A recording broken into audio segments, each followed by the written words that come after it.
Hi hello friends, welcome to Sunta DSC channel. Friends, ఈరోజు వీడియోలో మనం చూడండి తెలుగు వాచకం తెలుగు బాటకు సంబంధించి చూడండి 6th క్లాసు మనకి రాబోయే టెట్ ఎగ్జామ్ అంటే అక్టోబర్ 3 నుండి జరగబోయే టెట్ ఎగ్జామ్లోని మనకి ఈ యొక్క తెలుగు బాట నుండి 6వ తరగతి నుండి మనకి ఏ క్వశ్చన్లు అడుగుతారనేది నేను మీకు కొంచెం అంటే ఇంపార్టెంట్ బిట్స్ని నేను ఈ వీడియోలో చేస్తానండి. ఇంకో ముఖ్యమైన విషయం ఏమిటంటే చూడండి, ప్రతి మోడల్ నుండి ఒక బిట్ని తీసుకొని నేను ఫ్రేమ్ చేశాను. సో ఫ్రెండ్స్, వీడియో అయితే మిస్ అవ్వకండి, స్కిప్ చేయకండి. ఇంకా నా వీడియోస్ని ఫస్ట్ టైం చూస్తున్నట్లయితే నా వీడియోస్ని లైక్ చేసి షేర్ చేయండి. అలాగే నా ఛానల్ని సబ్స్క్రైబ్ చేసి నన్ను సపోర్ట్ చేయండి.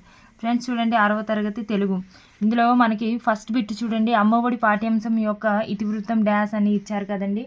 అయితే మనకి ఈ యొక్క పాఠానికి సంబంధించి ఇతివృత్తాలు అడిగినప్పుడు మనం ఏం చేస్తామంటే చూడండి, మనం ఆ యొక్క పాఠం అనేది ఫస్ట్ మనకి విషయ సూచికలను చదివితే ఏ పాఠ్యాంశం దాని యొక్క ఇతివృత్తం ప్రక్రియ అనేది రచయితల గురించి మనకి పూర్తిగా ఇచ్చారు.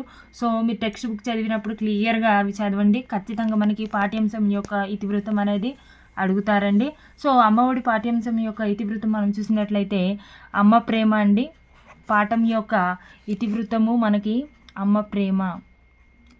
తర్వాత వీటి చూడండి, బాలబంధుగా ప్రసిద్ధి చెందిన కవి డ్యాష్ అంటే చూడండి, మనకి అమ్మఒడి పాఠ్యాంశం యొక్క రచయితయే మనకి బివి నరసింహారావు అండి. మనకి బివి నరసింహారావుని బాలబంధు అంటారు. సో బాలబంధుగా ప్రసిద్ధి చెందిన కవి మనకి బివి నరసింహారావు. బి అంటే బాడిగా, వి అంటే వెంకట నరసింహారావు, బాడిగ వెంకట నరసింహారావు. తర్వాత బిట్ చూడండి, అనార్కలి నరసింహారావుగా ఖ్యాతి గడించిన వారు ఎవరంటే మనకి చూడండి, అనార్కలి అనే పాత్రను ధరించిన నరసింహారావు గారిని మనం అనార్కలి నరసింహారావు అనేసి మనం పిలుస్తామండి. చాలా ఫేమస్ క్యారెక్టర్ అండి అది. సో అనార్కలి నరసింహారావుగా ఖ్యాతి గడించిన వారు ఎవరు అంటే మనకి బివి నరసింహారావు గారే.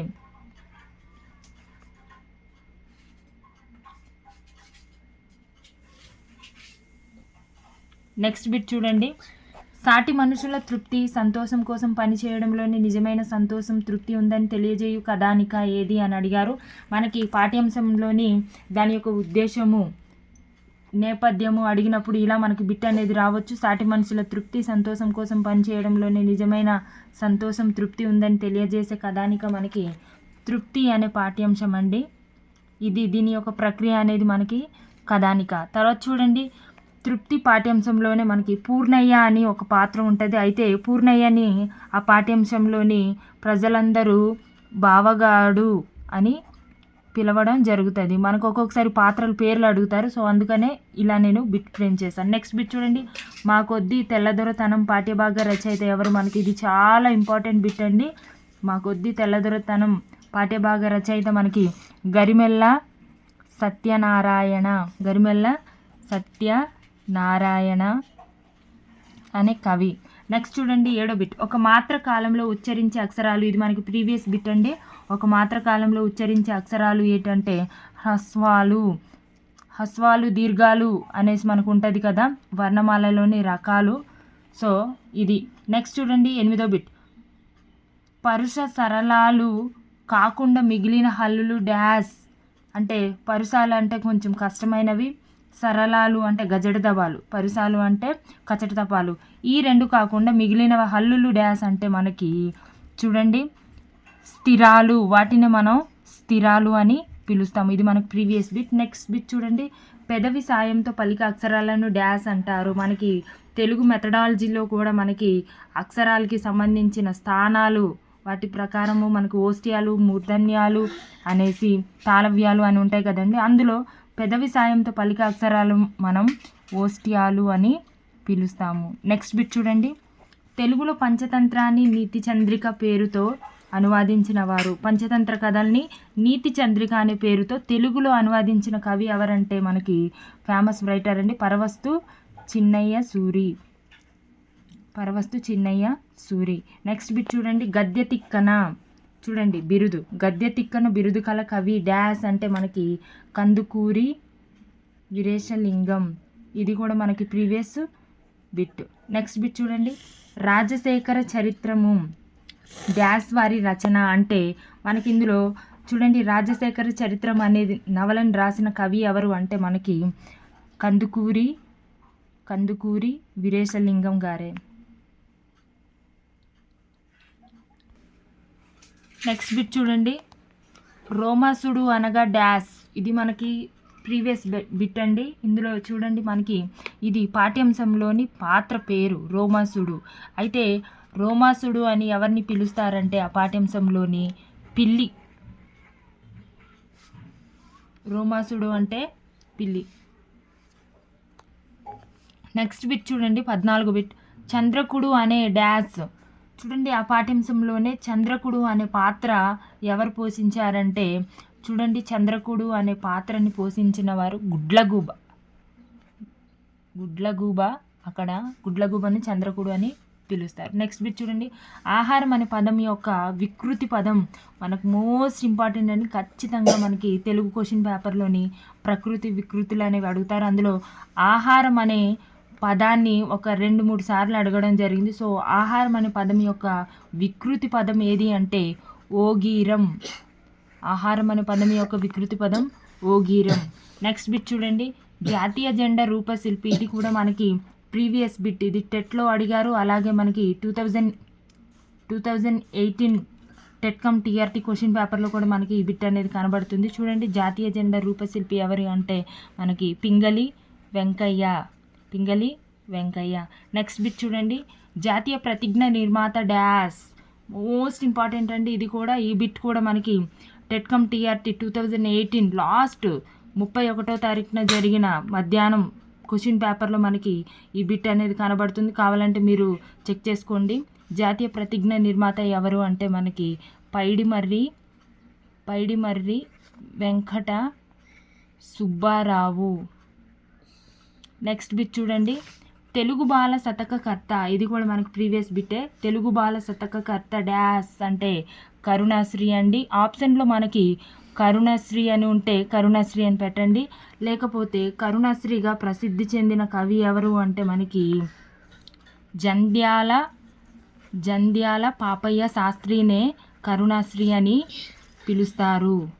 సో మనకి జంధ్యాల పాపయ్య శాస్త్రి అని ఉంటే ఆప్షన్ పెట్టండి, లేదా కరుణశ్రీ అని ఉంటే కరుణశ్రీ అనే ఆప్షన్ని పెట్టండి. నెక్స్ట్ బిట్ చూడండి, మేనత్త అనే పదాన్ని విడదీయగా డాష్. మనకి ఇలా ఒక పదాన్ని ఇచ్చి ఆ పదాన్ని విడదీయండి అని కూడా అడుగుతారండి. అయితే ఇక్కడ మేనత్త అనే పదాన్ని విడదీయగా చూడండి, మేన ప్లస్ అత్త.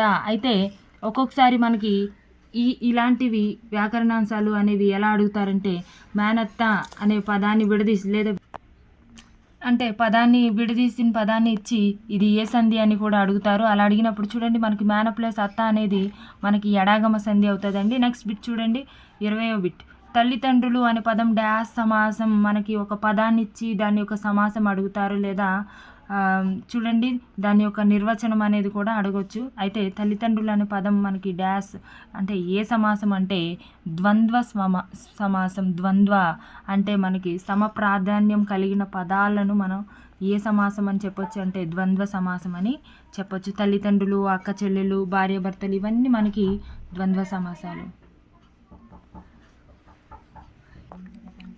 నెక్స్ట్ బిట్ చూడండి, 21వ ప్రశ్న, హరిజన శతక రచయిత డాష్. చూడండి, హరిజన శతక రచయిత ఎవరంటే మనకి కుసుమ ధర్మన్న మనకి హరిజన శతకం అనేది రాయడం జరిగింది. నెక్స్ట్ బిట్ చూడండి, రవీంద్రనాథ్ ఠాగూర్ రాసిన డాష్ నోబెల్ పురస్కారం లభించింది అంటే ఈయన రాసిన గీతాంజలికి మనకి అంటే నోబెల్ పురస్కారం అనేది లభించింది. నెక్స్ట్ బిట్ చూడండి, 23వ బిట్, 4 ముఖాలు అనే పదం డాష్ సమాసం. చూడండి, ఎప్పుడు కూడా మనకి ఇలా ఇచ్చిన పదంలోని మొదట పదము మనకి సంఖ్యతో మొదలవుతే అది మనకి ఏ సమాసం అంటే ద్విగు సమాసం. గుర్తుపెట్టుకోండి, ఎప్పుడు కూడా మనకి సంఖ్యతో మొదలవుతే ఆ పదం మనకి ఏంటంటే ద్విగు సమాసం. నెక్స్ట్ బిట్ చూడండి, 24వ బిట్, ముల్ల రామాయణాన్ని రాసిన వారు డాష్ అంటే తెలుగులో మనకి ముల్ల రామాయణాన్ని రాసిన మొదటి కవయిత్రి ఎవరు అంటే ఆత్కూరి మొల్ల. 25వ బిట్ చూడండి, త్రిజట ఏం మాట్లాడుతుంది అనేది ఇది ఒక ప్రశ్న అండి. అయితే ఇది త్రిజట ఏం మాట్లాడుతుంది అనేది ఒక డాష్ అంటే డాష్ వాక్యం అంటే ఇది మనకి ప్రశ్నార్థక వాక్యం. నెక్స్ట్ బిట్ చూద్దాం. నెక్స్ట్ బిట్ చూడండి 26 బిట్. పాకుడు రాళ్ళు నవలను రాసిన వారు డాష్. మనకి ఇది కూడా చాలా మోస్ట్ ఇంపార్టెంట్ బిట్ అండి. చూడండి, పాకుడు రాళ్ళు నవలను రాసిన వారు మనకి రావూరి భరద్వాజ అనే కవి మనకి పాకుడు రాళ్ళు అనే నవలను రాశారు. తర్వాత చూడండి, నెల్లూరు గాంధీగా ప్రసిద్ధి పొందిన అంటే నెల్లూరు గాంధీగా పేరు పొందిన వారు డాష్ అంటే మనకి వెన్నెలకంటి రాఘవయ్య మనకి నెల్లూరు గాంధీగా పేరు పొందారు. నెక్స్ట్ బిట్ చూడండి 28వ బిట్. పుంగవం అనే పదం యొక్క అర్థం. చూడండి, మనకి వ్యాకరణాంశంలో భాగంగా మనకి అర్థాలు కూడా అడుగుతారు. ప్రకృతి పదాలు, అర్థాలు, వికృతి పదాలు, నెక్స్ట్ చూడండి మనకి పర్యాయ పదాలు ఇలా మనకి అడుగుతారు. సో పుంగవం అనే పదం యొక్క అర్థం ఏంటంటే మనకి చూడండి ఎద్దు. ఇలా అర్థాలని కూడా మీరు చదవాల్సి ఉంటుంది. నెక్స్ట్ బిట్ చూడండి 29 బిట్. ఉర్వి పదం యొక్క పర్యాయ పదం చూస్తున్నారు కదా. ఉర్వి పదం యొక్క పర్యాయ పదాలు ఏంటంటే మనకి ధరణి, అలాగే భూమి, వసుధ. నెక్స్ట్ బిట్ చూద్దాం. ఆకాశం పదం యొక్క ప్రకృతి పదం ఏది?